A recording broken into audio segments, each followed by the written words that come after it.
जय भारत, जय संविधान। मंच पर बैठे हुए सभी सम्मानित हमारे अतिथिगण, हमारे सामने जिंदा कौम, जिंदा शेर दिल व्यक्ति जो बैठे हुए हैं, उनके लिए मेरा कोटि कोटि नमन। मैं गीदड़ों को नमन नहीं करता, मैं शेरों को नमन करता हूं।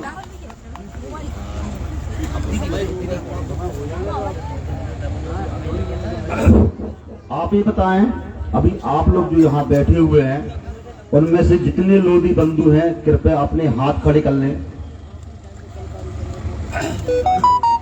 चलिए, अब वो अपने हाथ नीचे कर लें। कितने कुशवाहा बंधु हैं, वो अपने हाथ खड़े कर लें। चलिए, बहुत बढ़िया, अच्छी उपस्थिति है। अन्य SC ST समाज के, विश्वकर्मा रजक समाज के, अन्य समाज के कितने व्यक्ति हैं, वो अपने हाथ खड़े कर लें।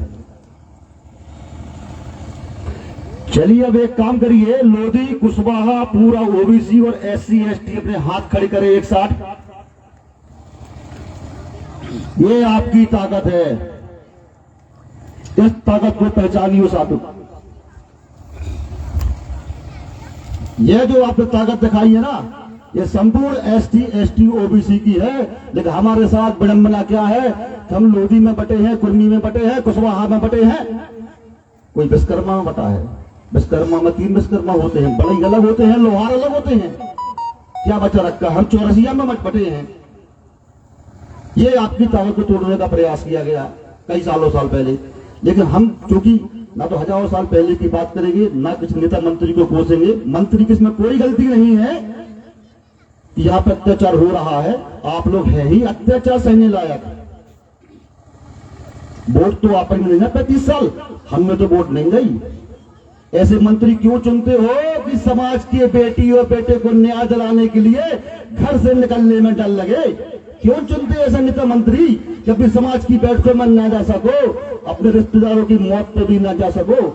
आपने चुना है ना ऐसा मंत्री, तो भोगो, खाओ मार। आज एक बेटी मरी है, कल दूसरी मरेगी, परसों तीसरी मरेगी, मरती रहेगी और मार खाना होगा। क्यों? क्योंकि कायरों की रक्षा तो श्री कृष्ण भगवान ने भी कहा है, मैं सिर्फ उसकी रक्षा करता हूं जो खुद की रक्षा करता है, मैं कायरों की रक्षा नहीं करता। ये मैंने नहीं कहा है, श्रीमद् भगवत गीता में श्री कृष्ण भगवान ने कहा है। गीता मानते हैं ना, पढ़ते हैं ना गीता सभी लोग, फिर क्यों भूल जाते हैं? महाभारत में भी 5 पांडवों ने सत्य व अधिकार के लिए एक युद्ध किया था, वो भी अपने वालों से किया था। अब चूंकि हम बात करते हैं स्थानीय मुद्दों की, जिन मुद्दों को यहाँ पर उठाया गया है, जिन मुद्दों को यहाँ पर लाया गया है, सबसे पहला मुद्दा, सारे मुद्दे यहाँ पुलिस प्रताड़ना से परेशान होकर आत्महत्या करने वाले या पुलिस थानों में जिनकी हत्या हुई है, उनके संबंध में है। पहला मुद्दा है आपका थाना मोती नगर का। थाना मोती नगर में एक नरेंद्र अहरवार नाम के व्यक्ति को इतना पीटा गया और उस संख्या में बंद करके सिटी मजिस्ट्रेट के यहाँ पर लाया गया, जहाँ उसकी मृत्यु हो जाती है। आज तक उसकी न्याय जांच चल रही है, 1 साल होने को है, न्याय नहीं मिला।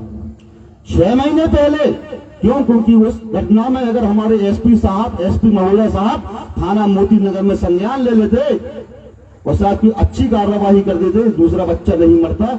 लेकिन कार्यवाही नहीं की और थाना छानबीला में एक यादव समाज की पुलिस थाने में पीट कर हत्या कर दी जाती है। 3 पुलिसकर्मी सस्पेंड चल रहे हैं, लेकिन जांच आज तक पूरी नहीं हुई। तब भी हमारे SP साहब कोई संज्ञान नहीं लेते हैं। पुलिस व्यवस्था ढीली ढाली चलती रहती है, मंत्रियों की जी हजूरी में लगी रहती है। तब तीसरी घटना घटती है आपके बंडा में, एक किसान, आपकी बीच का किसान, आप भी किसान हैं, हम भी किसान हैं। सोयाबीन के करपा भी जाना थे, 85 भी जाना थे और सोयाबीन काट के भी जाना थे। अब की बार जो नेता मंत्री वोट मांगने आए, चाहे पारोल साहब हुए, चाहे गोविंद भैया हुए, जो पहले सोयाबीन को करपा तो बना दिए, फिर रहे हैं वोट। जब करपा बना तो नहीं बन रहा तो काहे की वोट? कच्ची दारू कच्ची वोट, पक्की दारू पक्की वोट, मुर्गा मुर्गी करे सपोर्ट, तो उतर गई दारू तो काहे की वोट? समझो इस बात को। उसके बाद एक किसान की हत्या होती है, आत्महत्या करना पड़ती है, पुलिस थाने वाले उसकी FIR नहीं करते, क्योंकि सामने वाला दबंग व्यक्ति होता है, उसकी FIR नहीं लिखी जाती है, वो थाना बंडा में तेल डाल के आगे लगा लेता है। ये गंभीर घटना है। उसके बाद आपकी यहाँ पे हर्रई में, महाराजपुर थाने में एक हर्रई आदिवासी को पीट कर मार दिया जाता है। और सबसे बड़ी विडंबना, पुलिस कस्टडी में इन डॉक्यूमेंट कागजों में पुलिस कस्टडी में एक आरोपी गिरफ्तार है, उसको थाना जैसी नगर में करते उसको सुबह जहां उसको पीट पीट कर मार दिया था है। आज आपको कोई लाठी लेकर दौड़ेगा तो आप कहां जाएंगे जान बचाने के लिए? थाने। किसी बहन की कोई इज्जत जुड़ेगा तो आप कहां जाएंगे? थाने। क्योंकि ये वर्दी हमारे देश का मान है, सम्मान है। इस वर्दी की बहुत गरिमा होती है। मेरे पापा जी को यहाँ पर 3 स्टार थे, मैंने पहली से पापा जब से होश संभाला है पापा जी की वर्दी में प्रेस किया है। हमेशा सम्मान था हमारा, मैं पिताजी की तरह वर्दी पहनूंगा। ऐसा ही सिलेक्ट होने के बाद मैं बाहर आया मेडिकल की वजह से, एसआई में मैं भर्ती नहीं हो सका किसी कारणवश, इसलिए मैंने काला कोट पहन लिया और वकील बन गया। लेकिन आज जिस तरीके से ये पुलिस अपना मान सम्मान खो रही है, ये कहीं ना कहीं चिंता का विषय उनके बच्चों के लिए भी है, क्योंकि उनके परिवार के बच्चे भी पुलिस की ऐसी ही जो दुर्गति हो रही है, जो छवि खराब हो रही है, देख के दुखित होते हैं। तो हमारे यहाँ पे एसडीपी महोदय साहब बैठे हैं चौरसिया जी, उनको मैं सारा धन्यवाद दूंगा जिन्होंने इस कार्यक्रम को सफल बनाया। और एक निवेदन करूंगा चौरसिया जी कि आप कृपया करके अपनी इस वर्दी की गरिमा को ऐसा बचाएं कि उसको देख के हम लोग सैल्यूट करें, सम्मान के। वर्दी पर दाग नहीं आने चाहिए कभी। ऐसी ही फिर एक बहुत गंभीर घटना होती है हमारे घाना में। घाना में हमारे समाज की एक बेटी को, बहुत महत्वपूर्ण मुद्दा है क्योंकि सुर्खी का है, सच आप लोग के सामने है नहीं, सच हम बता रहे क्या है इसमें। घाना में आपकी सुर्खी की बेटी के साथ में यहाँ के चंद दबंग लोग लगातार 1.5 साल से प्रचार कर रहे हैं, लगातार 1.5 साल से प्रशासन उस बेटी को परेशान कर रहे हैं। 1.5 साल पहले वो बेटी नाबालिग की थी, आज वो बालिग हो गई। आपने अपनी बिटिया को नाम लगाया, कॉलेज भेजा, क्यों भेजा? पढ़ के अधिकारी बनेगी। लेकिन यहाँ सुर्खी से कुछ गुंडे उसके पीछे लग जाते हैं, उसका पीछा करते हैं, सागर तक कई बार जाते हैं और बेटी कुछ नहीं बोलती है। ऐसी ही घटना 9 तारीख को जब वो सागर पढ़ने आती है, उसको बहला के बोलने, फुसला के बोलने, अपन करके बोलने, उसको उठा के यहाँ से ले जाते हैं। लेकिन सबसे बड़ी बात, चितौरा टोल टैक्स पे पुलिस के पास सीसीटीवी फुटेज नहीं है। आप किसी को यहाँ चाटा मार के जाओ, सारे मध्य प्रदेश की सीसीटीवी फुटेज मिल जाएंगे। कृत्य हत्याकांड में थाने में सीसीटीवी फुटेज नहीं है। चलिए कोई बात नहीं, चितौरा के टोल टैक्स के ठेकेदार रद्दी हुई है, कैमरा खराब हुई है, सो फुटेज नहीं आ पाए। तन के जगह पहुंच जाओ, मकवानिया में लगे हैं सीसीटीवी कैमरा, उतरे की फुटेज नहीं है। सिविल लाइन में सबके चालान आ रहे हैं चालान, हेलमेट के है पता है, जान गाड़ी बिना हेलमेट के निकल जाओ तो चालान घर पहुंच रहा है। मानो तुम्हारी समाज की मौड़ी की हत्या हो गई, वो को फुटेज नहीं आ कैमरा में। समझो इन षड्यंत्रों को, इन चालों को, कि सारे फुटेज तुम्हारी ही गायब क्यों होते हैं? सारे सबूत जब तुम्हारा सामने वाला दुश्मन किसी उच्च जाति का होता है, सवर्ण जाति का होता है, तो तुम्हारे सारे फुटेज मिट जाते हैं, सारे कैमरे खराब हो जाते हैं। लेकिन जब आरोपी आपके वर्ग का होता है, झूठा आरोपी लगा हो, तो बिल्डोजर चला दी जाती है। अभी हमें जानकारी मिली है सभी सुर्खी के है रवैये पे, सवैये सुर्खी के जो सामने दिखा रहा टीर से थानों, उसके सामने अरुण गौतम को मकान है, स्वयं गौतम, आदर्श गौतम को, वो इल्लीगल मकान है, अतिक्रमण है, उसका व्यवसाय पट्टा नहीं है, लेकिन वो दुकान है बना के किराए पे चला रहा। ये अतिक्रमण कब हटेगा? उसके मकान के ऊपर बिल्डोजर कब चलेगी? अतिक्रमण है, ये साबित है। हम नहीं कह रहे, सुर्खी नगर पालिका में जो यहाँ के पार्टी परिषद के पार्षद हो वो उस वाली बात को जानते हैं। वार्ड परिषद के व्यक्तियों को जानकारी है कि यहाँ पे जो अतिक्रमण है उसका अतिक्रमण कब हटाया जाएगा। इल्लीगल है, यहाँ तो हम लोग इल्लीगल मकान गिरा दिए जाते हैं। अगर अब जो चलिए मान के लड़की गलती से गौतम की होती, वो लड़का लोधी को हो तो गाना की पाखर पड़ जाती है।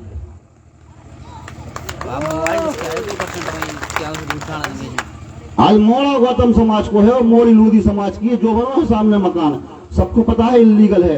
मैंने कोई जांच कार्रवाई नहीं हुई है, बंडा वाले अरुण मिश्रा को मकान से इल्लीगल था।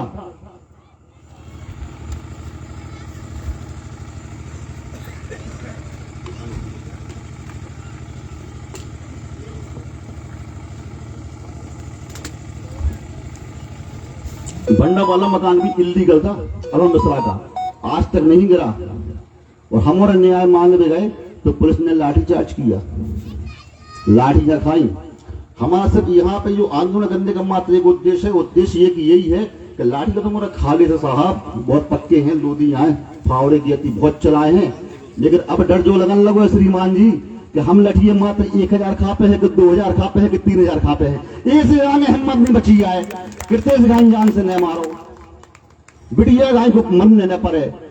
1000-1500 लठिए तो आज भी छाती पे खा जाए हैं, दम रखत है। आज माने वो तुम ठाड़े हो जा रहे, जैसे बन्ना में मारो तो ना घेर के, बन्ना में हम जैसे वकील को संबंध वाले व्यक्ति को एक गांजे के अपराधी की तरह, दारू के अपराधी की तरह घेर के मारो तो, और हम ऐसे खड़े हो गए थे कि हम ना भग है जी को मानने हो सो मान लो, और हमें मारने वाले बाद में थानेदार चांदी चोरी पकड़े गए थे। इतनी ईमानदार पुलिस, इतने बंजी पर लाठ के चलाने वाली पुलिस चांदी चोरी पकड़ी गई थी। भगवान के यहाँ पर न्याय है, अन्याय नहीं। आपने एक अधिवक्ता को लाठियों से पीटा, आखिरी में क्या हुआ, चांदी चोरी में भरना सस्पेंड। अब भलाई तो मैंने ऊपर पैसा मैसा पहुंचा के सेटिंग मेटिंग कर ली तो नहीं कह सके, लेकिन ये सच है यहाँ हर थाने का कमिश्नर मंत्रियों के यहाँ पे जा रहा है। यह भी सच है कि पुलिस के उच्च अधिकारियों को देखना पड़ेगा। 1 साल में 8 मौतें हुई थानों के अंदर। क्या कर रहा है हाईकोर्ट का मुख्य न्यायाधीश, हम तो एडवोकेट हैं, बात न्यायालय की करेंगे। क्या कर रहा है मानवाधिकार आयोग, क्या कर रही है महिला आयोग। एक जिले में 8-8 मौतें हो जाती है, तब भी आपके शहर के एसपी साहब कोई संज्ञान नहीं ले रहे हैं, कोई जांच नहीं हो रही है। ये संवैधानिक है। हमें चेतावनी आ रही है कि 3 बज गए हैं, 3 बजे के बाद अपनी बात रखना संवैधानिक है, लेकिन थाने की मौत संवैधानिक नहीं है। हमें यहाँ से सारा हो रहा है माननीय महोदय जी का, एसडीपी महोदय साहब का। थोड़ा समय लेंगे महोदय, लंबी बात है, सूचित आदमी है, काफी मार खाई है, पीड़ा है, थोड़ा सा बोलेंगे, 5-10 मिनट में जाने वाले ही, शांति से जाएंगे, ज्ञापन देके जाएंगे। तो हमारा कहने का मतलब यह है कि शोषण जब हो रहा है तो एसपी महोदय को संज्ञान लेना चाहिए, और वो सिर्फ इसलिए संज्ञान नहीं ले रहे हैं क्योंकि आप लोग खुद कमजोर हैं, आप लोग खुद नहीं आना चाहते लड़ाई में। आप ऐसे मंत्री विधायक को वोट दे देते हैं तो जो आपको यहाँ पे आने नहीं देता है, डराता है, धमकाता है।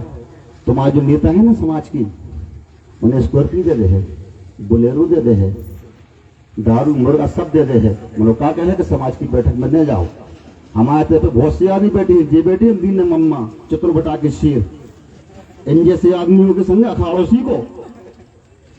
हाँ इतने के गुंडों को न थाने दौड़ा के मारो है, मगर फिर भी सुर्खी में हमारे आने पर रोका है कि आज बूढ़े हो गए तो नई पीढ़ी तुम थोड़े से मजबूत हो और थोड़े से मजबूत रहो।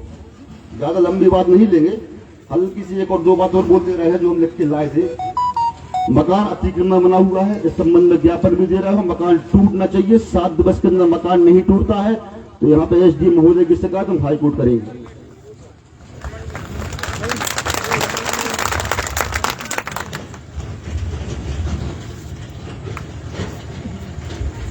हाँ, एक महत्वपूर्ण बात अभी किसी ने मैं यहाँ पर्ची पहुंचाई सामने, जनता में से किसी कुशवाहा बंधु ने, उसका नाम तो खैर नहीं लिखा हुआ है, उस पर यह लिखा हुआ है न्यायिक जांच दंड प्रक्रिया में संहिता में एक प्रावधान है, यदि किसी व्यक्ति की जेल में या थाने में मृत्यु हो जाती है पुलिस कस्टडी में तो उसकी न्यायिक जांच होती है। ये इसलिए लिखा है क्योंकि मंत्री महोदय पूरे कुशवाहा समाज में, लोधी समाज में बोल रहे हैं कि हमारे गोविंद भैया ने न्यायिक जांच के आदेश दे दिए, हमारे गोविंद भैया ने न्यायिक जांच के आदेश दे दिए। मैं एक एडवोकेट हूं, मुझसे तो बात करें, सीआरपीसी में प्रोविजनल है, पुलिस कस्टडी में मौत होगी किसी व्यक्ति की तो उसकी न्यायिक जांच होगी। इसमें मंत्री जी की कोई विशेष कृपा नहीं है। मंत्री जी की विशेष कृपा तो तब होती जब वो संबंधित थाने पे एफआईआर करवा देते। मैं कम शब्दों में अपनी बात को विराम देता हूं। आप लोगों ने मुझे सुना, समझा, कुछ गलती हुई हो तो छोटा समझ के माफ करें। पुलिस महानुभाव से भी धन्यवाद दूंगा, समस्त पुलिस अधिकारियों को धन्यवाद दूंगा कि ऐसे ही आप लोग हमारे कार्यक्रम में सहयोग करते रहे। हम लोग शांति व्यवस्था बनाएंगे और लाठियां मारे तो कृपया 2000 से कम मारें, इसके ऊपर खा नहीं सकते हैं। अच्छा, ये हमारे बीच में आचार्य पूरन सिंह जी बैठे हुए हैं, काफी बुजुर्ग व्यक्ति हैं, हम चाहते हो 2 मिनट आप उनकी हल्की सी बात सुन लें।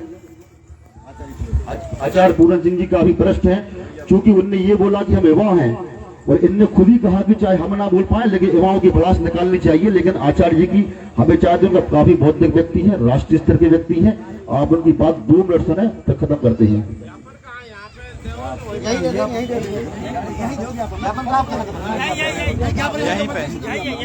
यहाँ पर पधारे हुए समस्त हमारे भारतीय मूल निवासी बंधुओं को हमारा सादर नमस्कार। तथागत गौतम बुद्ध से लेकर के हमारे समाज में जन्मे समस्त महापुरुषों के चरणों में कोटि कोटि नमन। समस्त मंचासीन हमारे अतिथिगणों को बहुत बहुत धन्यवाद। बस मैं आभार ही व्यक्त कर रहा हूँ, ज्यादा मैं समय नहीं ले रहा हूँ, क्योंकि मैं एक बात से आगाह करना चाहता हूँ। आप लोग समझिए, हमारी एनर्जी वेस्ट क्यों कराई जा रही है, ये शासन की सोची समझी रणनीति है। क्योंकि समय पर एफआईआर ना होना, आपको न्याय ना मिलना, ये शासन की रणनीति है। क्योंकि अगर हम ये समय पर एफआईआर कर देंगे, न्याय मिल जाएगा, तो आप लोगों का ध्यान सरकार की योजनाओं पर जाएगा। क्योंकि सरकार अभी योजना के तहत ओबीसी के समस्त आरक्षित पदों को सामान्य से भरने का काम कर रही है। इसलिए हमारा शासन की जो प्रक्रियाएं हैं, जहां तुम्हारे एससी एसटी ओबीसी के आईपीएस आईएएस और इंजीनियर डॉक्टर्स जहां जा सकते हैं, उस मार्ग को रोकने के लिए सोची समझी रणनीति के तहत पूरे देश में इस तरह के ओबीसी एससी एसटी पर ऐसे अपराध कराए जाते हैं और फिर इनकी जल्दी से सुनवाई ना हो, ताकि तुम इनमें अपने धरना प्रदर्शन आंदोलन चक्का जाम ये सब करते रहो और शासन अपना काम करती रहे। सरकार जो अपनी भर्ती की प्रक्रिया, अभी 3 लाख पदों को सरकार ये क्या करते हैं कि 2 साल तक उनको भर्ती ना करके आरक्षित पदों को और जनरल घोषित करके भर्तियां कर देते हैं। इसलिए हमारे साथ न्याय नहीं होगा, आप लोग ये ध्यान रखें। हमें इन मुद्दों के साथ साथ शासन की योजनाओं के पर निगरानी रखना है, क्योंकि हमारा 50% प्रतिनिधित्व अर्थात आरक्षण, हमारा जो एससी एसटी ओबीसी का मिला करके 85% है और 90% है, क्योंकि 10% आरक्षण जो सुप्रीम कोर्ट ने दे दिया है, वो आरक्षण उनकी संख्या के अनुपात में मिल चुका है और हम लोगों का आरक्षण रोका जा रहा है और रोक कर उन स्थानों को खाली बता करके और सवर्णों से वो भर्तियां की जा रही हैं, ताकि आपके लोग प्रशासन में ना पहुंच पाए, आपके लोग पुलिस में ना पहुंच पाए, आपके लोग न्यायपालिका में ना पहुंच पाए। इसलिए ये सारे जो टोटे गंदा खड़े किए जाते हैं, आपकी एनर्जी, आपका पैसा, आपका माइंड डाइवर्ट करने के लिए योजनाएं चलाई जा रही है। इसलिए हमें सावधान होकर के इन सब पर भी ध्यान रखना है कि हमारे जो सरकारी विभागों में जो हमारे बच्चे पहुंच सकते हैं पढ़े लिखे, उनका मार्ग अवरुद्ध ना हो जाए। इसलिए हम चाहते हैं कि इन मुद्दों के साथ साथ हमारा ध्यान उस तरफ भी जाए। धन्यवाद, यहाँ आप सब लोग पधारे, बहुत समय दिया और हम चाहते हैं कि आप सब लोग एकजुट रहें और सिर्फ आपके पास एक ताकत बची है, जैसे हम ग्रंथों में सुनते हैं ब्रह्मास्त्र, तो हमारे पास एक ही ताकत है, वोट की ताकत। बाकी आपके पास अब कुछ नहीं बचा है। इसलिए वोट बहुत विचार करके देना, हम अपने व्यक्ति को वोट करें, ये ध्यान रखना। और अपना व्यक्ति कौन है? पार्टियों का गुलाम नहीं, क्योंकि पार्टियों में जो लोग चले गए हैं वो हमारी ब्याही बिटियां हैं, उनसे हम लौट के कुछ नहीं ले सकते। हम उनको गलत शब्द नहीं बोलते, पालतू तीतर या कुत्ता नहीं कहते हैं, हम कहते हैं हमारी ब्याही बिटियां हैं। और प्रहलाद पटेल जी के मंच पर जब मैंने बोला कि आप तो ब्याही बिटिया हो, तो बहुत खुश हुए। तो इसलिए वो हमारी ब्याही बेटियां हैं, वो दूसरे के घर में चली गई हैं, उनके पापा दूसरे हैं, इसलिए वो बिना पापा के अपने मायके भी नहीं आ सकती, अपनी समाज के में नहीं आ सकती हैं। इसलिए हम उनसे आशा न करें, लेकिन अब अपने घर की जो प्रॉपर्टी है अपने बच्चों को दें, अर्थात हमारी विचारधारा के जो लोग हैं, हम उन लोगों को शासन और सत्ता में पहुंचाएं। जब तक हम सत्ता में भागीदारी नहीं करेंगे, तब तक आपकी प्रशासन में भागीदारी नहीं हो सकती, न्यायपालिका में भागीदारी नहीं हो सकती। और जब तक न्यायपालिका